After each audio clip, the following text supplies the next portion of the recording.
Last time on Anime Newbie Reviews SAO. I know that this show has a bad rap from the community, but I just can't help but get my hopes up for what comes next. And now...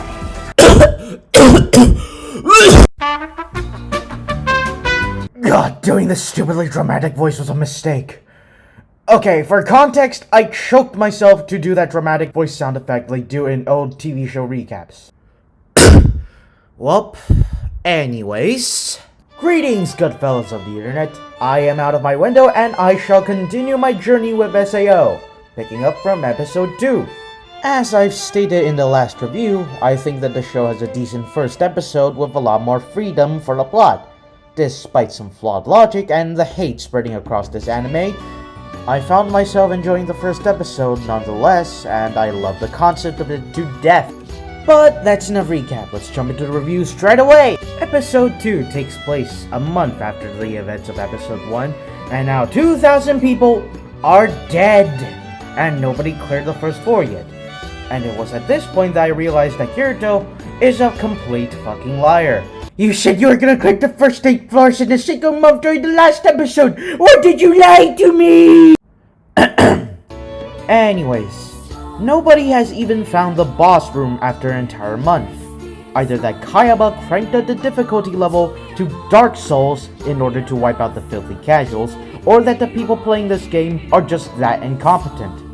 After all that information, Kirito tells us that players are going to have a meeting discussing about the boss. The meeting is held by Diavo, a charismatic knight. After an arousing speech, he briefly tells everyone the first part of his plan. The raid group will be split into parties of 6. Kirito immediately panics because he's completely left out, but he then found a cloaked girl sitting in the corner and invites her to his party. Come on, Kirito, don't bother her. She's just practicing social distancing. The quarantine will probably still be a thing in 2022. Huh. Maybe that's why this game was invented. This Mr. Goose Momoten has finally figured out that she cannot contract COVID-19 in a virtual game and parties up with him.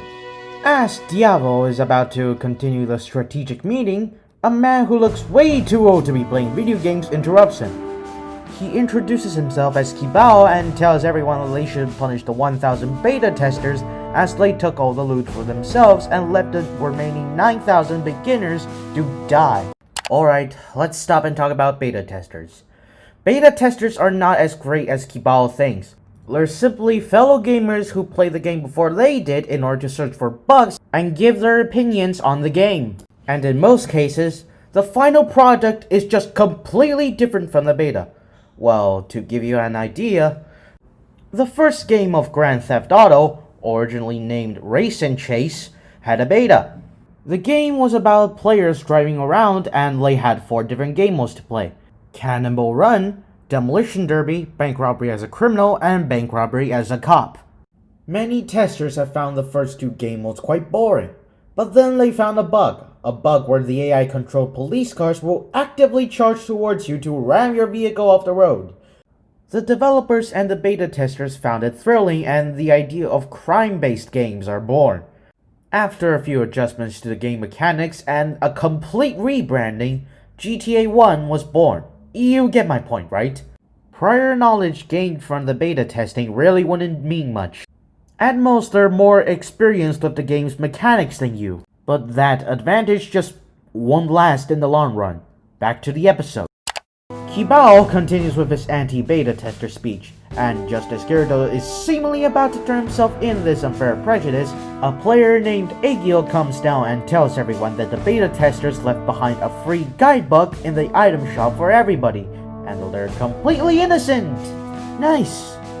After this, Diablo takes out the latest version of the guidebook and lays down some information about the boss. The meeting ended smoothly despite Kibao's interruption, and everyone goes off and prepared for their next battle. At night, the valiant soldiers mix their toasts and feast on what is possibly their last meal. Kirito decides to talk with Mr. Goose. Yes, I know that her name is revealed to be Asuna, but I refuse to call her that until she gets rid of that pointless cloak. You hear me?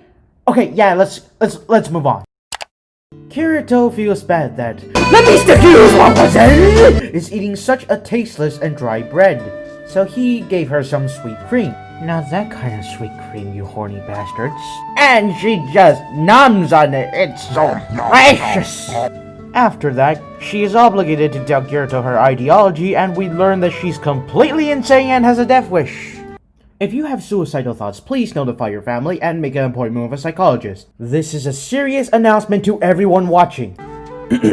After "Let me stick you, mademoiselle!" makes clear of her complete disregard of her own life, Kirito tells her to value her life more like any other person would do, and the night ends. The next day. Before the battle, Kirito informs the audience that he and "Let me stick you, mademoiselle!" are in charge of keeping the boss's cannon fodder from getting close to their main forces, and the group enters the boss room. Inside the boss room sits a giant humanoid monster, its eyes glowing crimson, and the room lights up as everyone enters its halls. The monster leaps towards them, revealing his name, Ilfen. As the sentinels rise one by one, the Honorable Knight marches forward and commands his troops into battle. But before we move on to the plot, I would just like to mention that the soundtracks of the show are bloody amazing. They're so elegant, it's so intense, and they all convey their own ideas perfectly, such as this theme that is playing right now. It's amazing! Okay, enough gushing about the soundtracks. Let's talk about the plot. Kirito, along with two other parties, deal with the surrounding mobs as two other parties takes on the boss. The tactics are simple. One party attacks at a time, and as their health gets low, the other switches in to take their place and buy time for them to recover. Rinse and repeat. Things went smoothly. Just as planned, the boss ditched his axe and buckler and switched to another weapon. Speaking of which, Kirito remarked that "Let me stick you, mademoiselle, très bien avec une rapière." Oh my god. Please ditch the cloak so I can stop making this racist joke. Please, I beg of you. What was I talking about again? Oh right, the boss. Okay, the boss ditches his buckler and his axe and finally shows his final form.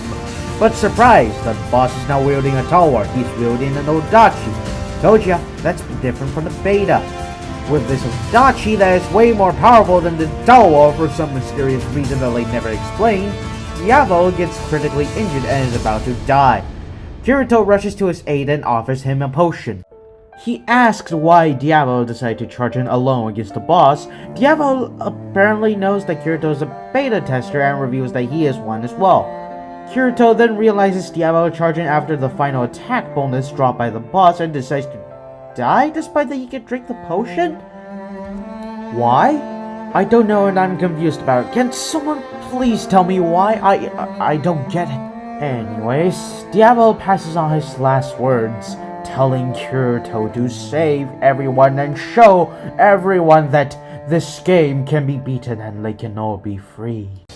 As everybody are shitting their pants on the sidelines, Kirito and "Let me stick you, mademoiselle!" charges in to take down the boss. And this racist joke can finally end. Yes, she ditched that useless cloak. Finally, oh my god, thank the Messiah. Anyways, the fight continues. Kirito gets hit and falls on top of Asuna. As they're about to die, Egyo charges in and blocks it, and the rest of the group charge in after they change their diapers. But despite the effort, they got knocked away like cannon fodder. Such is the fate of all side characters. Kirito and Asuna charges in to make their final attack. Kirito lands the last hit and receives the final attack bonus they mentioned earlier, the Coat of Midnight. As everyone congratulates Kirito in good spirits, Hibao accuses that he withheld the information of the boss so that he can take the glory. I just can't do it with these dumbasses anymore. And Kirito is now tired of their shit like I am. He decides that he should shoulder the hate of all beta testers and proceeds to do his best impression of the Joker and trash talk everyone to become the big bad anti-hero of the game. Listen to it for yourselves.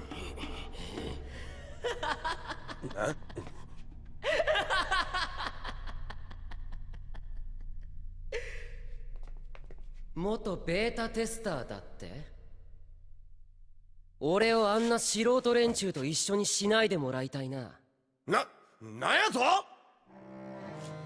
SAO のベータテストに当選した1000人のうちのほとんどはレベリングのやり方も知らない初心者だったよ。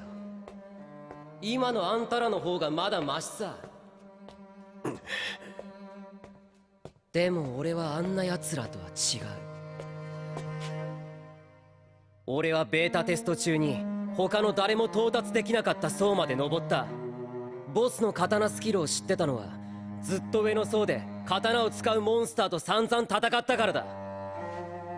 他にも色々知っているぜ。